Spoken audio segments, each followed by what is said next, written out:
Caros irmãos, estamos aqui mais uma vez para compartilhar com vocês a lição 27, intitulada A República, que está no livro Brasil, Coração do Mundo, Pátria do Evangelho, psicografada por Humberto de Campos. Nós temos aprendido com os luminares, os espíritos que se manifestam e se manifestaram através dessa doutrina abençoada, que nós que estamos corporificados na Terra, precisamos aprender a aproveitar melhor a experiência que estamos vivenciando, porque ela é muito importante para os nossos espíritos imortais. E para isso, para que nós possamos bem aproveitar, nós precisamos conhecer. Nós precisamos avaliar para valorizar. Só assim nós vamos conseguir aproveitar, usufruir a benefício do nosso espírito, a benefício da nossa alma imortal. Então nós vamos ler esse texto de Humberto de Campos para que nós possamos meditar, não apenas aproveitar esse feriado como horas vagas, mas permitir ao nosso espírito a reflexão sobre a história, sobre o que aconteceu. Nós vamos pedir a licença dos nossos irmãos para nós lermos o texto e, na medida que julgarmos necessário, vamos fazendo os nossos humildes apontamentos. Ele inicia dizendo: se a monarquia, embora todas as liberdades públicas que desenvolvera, espíritos avançados do Brasil a consideravam como a derradeira recordação da influência portuguesa, a República era considerada pela comunidade brasileira como a fórmula de governo compatível com a evolução do país e com a posição cultural do seu povo. Essa ideia, genuinamente nativista, alcançara todas as inteligências e a garantia do seu êxito se patenteara aos olhos de todos após a Lei de 13 de maio, que ferira os interesses particulares de todas as classes conservadoras. Nós sabemos que em 13 de maio a princesa Isabel decretou a Lei Áurea, a libertação dos escravos. Por essa razão, nos anos de 1888 e 1889, assinalaram os derradeiros tempos do único império das plagas americanas. Por toda parte e em todos os ambientes civis e militares, acendiam-se os fachos do idealismo republicano, sob o palio da generosidade da coroa. No mundo invisível, reúne o Senhor as falanges benditas de Ismael e dos seus dedicados colaboradores, e enquanto as luzes tênues douravam o éter da imensidade, que se enfeitava de numerosas flores dos jardins do infinito, falou a sua voz como no crepúsculo admirável do sermão da montanha. Irmãos, a pátria do Evangelho atinge agora a sua maioridade coletiva. Profundas transições assinalarão a sua existência social e política. Uma nação que alcança a sua maioridade é a responsável legítima e direta por todos os atos comuns que pratica, no concerto dos povos do planeta. Necessário é, separemos agora o organismo político do Brasil dos alvitres permanentes e constantes do mundo espiritual, para que todos os seus empreendimentos sejam devidamente valorizados. À maneira dos indivíduos, as pátrias têm igualmente direito à mais ampla liberdade de ação, uma vez atingido o plano dos seus raciocínios próprios. Acompanharemos, indiretamente, o Brasil, onde as sementes do Evangelho foram jorradas a mancheias, a fim de que o seu povo, generoso e fraternal, possa inscrever mais tarde a sua gloriosa missão espiritual nas mais belas páginas da civilização, em um livro de ouro dos progressos do mundo.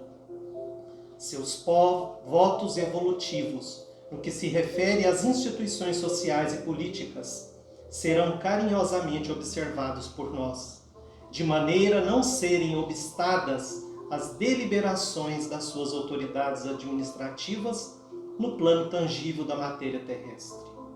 Mas, como o reino do amor integral e da verdade pura ainda não é do orbe terreno, urge reformemos também as nossas atividades, concentrando-as na obra espiritual da evangelização de todos os espíritos localizados na região do Cruzeiro. Consolidareis o Templo de Ismael, para que do seu núcleo possam expandir-se por toda a extensão territorial da pátria brasileira as claridades consoladoras da minha doutrina de redenção, de piedade e de misericórdia. Ensinareis aos meus novos discípulos encarnados a paciência e a serenidade, a humildade e o amor, a paz e a resignação, para que a luta seja vencida pela luz e pela verdade.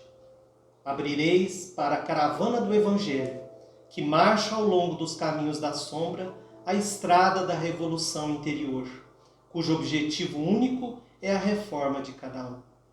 Sob o fardo das provas, sem o recurso à indisciplina, perante as leis estatuídas no mundo e sem o auxílio das armas homicidas. A nova revelação não é dada para que se opere a conversão compulsória de César às coisas de Deus, mas para que César esclareça o seu próprio coração, edificando-se no exemplo dos seus subordinados e tornando divina a sua imperfeita obra terrestre. Conduzireis, portanto, aos meus discípulos encarnados o estandarte da fé e da caridade, com o programa da renúncia e do desprendimento dos bens humanos, dentro dos sagrados imperativos da sua grandiosa missão. A proclamação da República Brasileira, como índice da maioridade coletiva da nação do Evangelho, há de fazer-se sem derramamento de sangue.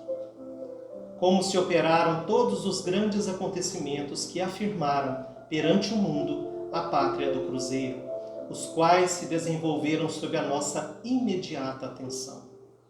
Doravante, o Brasil político será entregue à sua responsabilidade própria. As transições se realizarão acima de todos os cultos religiosos, para que todas as conquistas se verifiquem fora de qualquer eiva de sectarismo. Os discípulos do Evangelho sofrerão, certamente, os efeitos dolorosos da borrasca em perspectiva. Estaremos, porém, apostos, sustentando o Brasil espiritual, que de hora em diante passará a ser o nosso precioso patrimônio. Articularemos todas as possibilidades e energias em favor do Evangelho no país inteiro, e a obra de Ismael derramará as bênçãos fulgurantes do céu sobre todos os corações, na estrada de todos os felizes e de todos os tristes da terra. Acordemos a alma brasileira para a luminosa alvorada desse novo dia. No capítulo das instituições humanas, os esforços que despendemos até agora estão mais ou menos encerrados. Compete-nos, todavia, em todos os dias do porvir, conservar e desenvolver a melhor parte, espiritualizando essas mesmas instituições dentro das grandes finalidades de todos os labores das esferas elevadas do plano espiritual. Bem-aventurados todos os trabalhadores da seara divina da verdade e do amor, pois deles é o reino imortal da suprema ventura. As falanges do infinito, sob as bondosas determinações do Divino Mestre, preparam então o último acontecimento político que se verificaria com seu amparo direto e que constituiria a proclamação da República. todas as grandes cidades do país, com o Rio de Janeiro na vanguarda, se entregaram à propaganda aberta das ideias republicanas. Os espíritos mais eminentes do país preparam o grande acontecimento. Entre os seus organizadores, preponderam os elementos positivistas, para que as novas instituições não pecassem pelos excessos da paixão sanguinolenta, dos sectarismos religiosos. E a 15 de novembro de 1889, com a bandeira do novo regime nas mãos de Benjamin Constant, Quintino Bocaiúva, Lopes Trovão, Cerzedelo Correia, Rui Barbosa e toda uma pleiade de inteligências cultas e vigorosas, o Marechal Deodoro da Fonseca proclama inopinadamente, no Rio de Janeiro, a República dos Estados Unidos do Brasil. Nós vemos nesse relato que a providência divina, sob a tutela direta de Jesus e sob a batuta de Ismael, esteve sempre, desde o início, organizando, supervisionando, interferindo quando necessário, para que tudo isso ocorresse de uma forma serena, harmoniosa, ou seja, dentro das leis divinas. O grande imperador recebe a notícia com amarga surpresa. Deodoro, que era íntimo do seu coração e da sua casa, voltava-se agora contra suas mãos generosas e paternais. Todos os ambientes monárquicos pesam esse ato de ingratidão clamorosa, mas a verdade é que todos os republicanos eram amigos íntimos de Dom Pedro. Quem não lhe devia no Brasil patrimônio de cultura e liberdade? Os instantes de surpresa, contudo, foram rápidos. O nobre monarca repeliu todas as sugestões que lhe eram oferecidas pelos espíritos apaixonados da coroa, no sentido da reação. Confortado pelas luzes do alto, que não o abandonaram em toda a vida, Dom Pedro II não permitiu que se derramasse uma gota de sangue brasileiro no imprevisto acontecimento. Então nós vemos aí a intervenção direta de Ismael, dos espíritos bondosos, assessorando espiritualmente esse grande imperador. Jesus, porém, consoante a sua promessa, lhe santificaria os cabelos brancos. Uma tranquila paciência caracterizou o seu inenarrável martírio moral. O grande imperador retirou-se do Brasil deixando não um império perecível e transitório do mundo, mas uma família ilimitada que hoje, no caso aqui, quando foi escrito esse texto, 1938, atinge a soma de quase 50 milhões de almas. Visitado pelo Visconde de Ouro Preto, no mesmo dia em que este chegava à capital portuguesa, o imperador lhe declara com serena humildade: em suma, estou satisfeito. E referindo-se à sua deposição, acrescenta: é a minha carta de alforria. Agora posso ir aonde quiser. Nós vemos em todos os seriados que hoje a pandemia tem nos dado mais tempo para assistir. Esses reis, rainhas, tinham sobre os ombros, e ainda têm, os que poucos aí existem, um peso muito grande. Deposita nos ombros deles os destinos de inúmeros tutelados, espíritos encarnados, e por que não dizer os desencarnados que interagem diretamente conosco. E é um peso muito grande, é uma responsabilidade muito grande. Naqueles amargurados dias, o generoso velhinho se encontrava às vésperas do seu regresso à pátria da luz e da imortalidade. Ou seja, Dom Pedro logo ia desencarnar.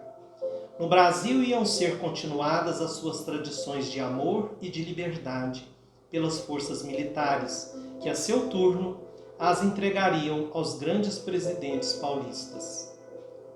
Nunca a sua figura de chefe da família brasileira foi esquecida no altar das lembranças da pátria do Evangelho.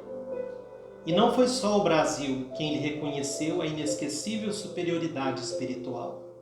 Conta-nos Múcio Teixeira, então cônsul-geral do Brasil, em Caracas, que ao chegarem até lá as notícias dos acontecimentos de 15 de novembro, desenrolados no Rio de Janeiro, ao entrar no Palácio do Governo da República Vizinha, ao qual logo depois solicitou o seu exequatur, ou seja, o despacho, que geralmente um juiz dá, é um beneplácito que o governo dá a um funcionário estrangeiro para exercer o seu cargo, o Dr. Rojas Paulo, eminente político sul-americano, encaminhou ao seu encontro exclamando: Senhor Cônsul-Geral do Brasil, peça a Deus que a sua pátria, que foi governada durante meio século por um sábio, que não seja doravante levada pelo tacão do primeiro ditador que se lhe apresente. E abraçando-o, sensibilizado, concluiu: acabou-se a única república que existia na América, o Império do Brasil. Então, caros irmãos, que nós possamos usufruir desse dia, desse feriado, mas com o nosso coração grato por Jesus, por Ismael, por todos esses espíritos benfeitores que inclusive se corporificaram na terra, como Dom Pedro II, Duque de Caxias, Rui Barbosa e tantos outros, que souberam aceitar e materializar no nosso plano físico os planos de Jesus, que são os planos de Deus, a vontade de Deus para o nosso bem. Não apenas o nosso bem, nós que estamos diretamente usufruindo hoje, mas para toda a posteridade. De vez que nós não estamos aqui agora e só agora, teremos que retornar, quantas vezes forem necessárias. Então, tudo que nós pudermos fazer, pensar e sentir, no sentido de aprimorar, de melhorar, de contribuir para o equilíbrio, para a harmonia, para a alegria, para o embelezamento, tanto intelectual como físico, desse nosso planeta chamado Terra, nós devemos fazer, porque estaremos assim, sendo envolvidos e, por que não dizer, utilizados nas correntes da nossa santa inspiração pelos Espíritos do Senhor. Desejamos a todos um dia repleto de muita luz, de muita paz. Fiquem com Deus.